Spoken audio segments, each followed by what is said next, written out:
நம் ஆண்டவர் இயேசு கிறிஸ்துவின் நாமத்தினால் மகிழ்ச்சியும் சமாதானமும் நம் அனைவரோடும் இருப்பதாக. லூக்கா 1:46 முடிய. அதை கேட்ட மரியா பின்வருமாறு கூறினார்: ஆண்டவரை எனது உள்ளம் போற்றி பெருமைப்படுத்துகின்றது. என் மீட்பராம் கடவுளை நினைத்து எனது மனம் பேர்வகை கொள்கின்றது. ஏனெனில் அவர் தம் அடிமையின் தாழ்நிலையை கண்ணோக்கினார். இது முதல் எல்லா தலைமுறையினரும் என்னை பேர் பெற்றவர் என்பர். ஏனெனில் வல்லவராம் கடவுள் எனக்கு அரும் பெரும் செயல்கள் செய்துள்ளார்.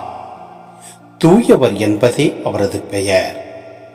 அவருக்கு அஞ்சி நடப்போருக்கு தலைமுறை தலைமுறையாய் அவர் இரக்கம் காட்டி வருகிறார். அவர் தம் தோல் வலிமையை காட்டியுள்ளார். உள்ளத்தில் செருக்குடன் சிந்திப்போரை சிதறடித்து வருகிறார். வலியோரை அரியணை நின்று தூக்கி எறிந்துள்ளார். தாழ்நிலையில் இருப்போரை உயர்த்துகின்றார். பசித்தோரை நலன்களால் நிரப்பியுள்ளார். செல்வரை வெறுங்கையராய் அனுப்பிவிடுகிறார். மூதாதையருக்கு உரைத்தபடியே அவர் ஆபிரகாமையும் அவர் தம் வழி மரபினரையும் என்றென்றும் இரக்கத்தோடு நினைவில் கொண்டுள்ளார். தம் ஊழியராக இஸ்ரேலுக்கு துணையாக இருந்து வருகிறார். மரியா ஏறக்குறைய 3 மாதம் எலிசபெத்தோடு தங்கியிருந்த பின்பு தம் வீடு திரும்பினார். சிந்தனை: இயேசுவின் நற்செய்தி பணியில் நேர்முகமாக மரியா பங்கு பெறாவிடனும் இயேசுவின் வருகையும் அவரது பணியும் வரலாற்றில் ஏற்படுத்தவிருக்கும் ஒரு புரட்சி கவிதையாக பாடுகிறார் மரியா எனலாம். ஆண்டவர் தமக்கு செய்துள்ள நன்மைகளுக்காக நன்றி கூறி பாடலை தொடங்கும் மரியா தம் முன்னோருக்கு அவ்விறைவன் செய்து வந்துள்ள நலன்களுக்காக நன்றி கூறி தம் பாடலை முடிக்கிறார். பாடல் நடுவில் வரும் 3 வசனங்களில் இறைவன் நேற்றும் இன்றும் நாளையும் நடத்தி வரும் நடத்தவிருக்கும் மாற்று கலாச்சாரம் பற்றி 3 கோணங்களில் எடுத்துரைக்கிறார்.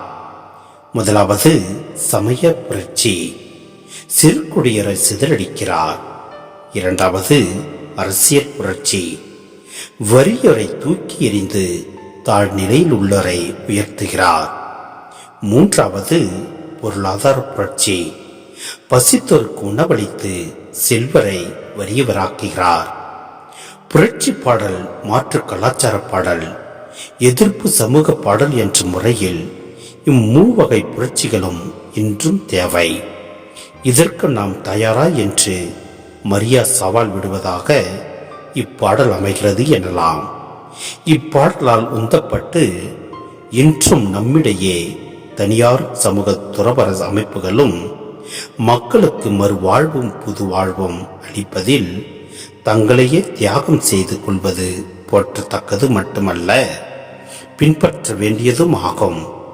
மனித மாண்புற நாம் உழைப்பதற்கு மரியாவின் பாடல் உறுதுணையும் உந்து சக்தியுமாயிருப்பதாக. ஆமென்.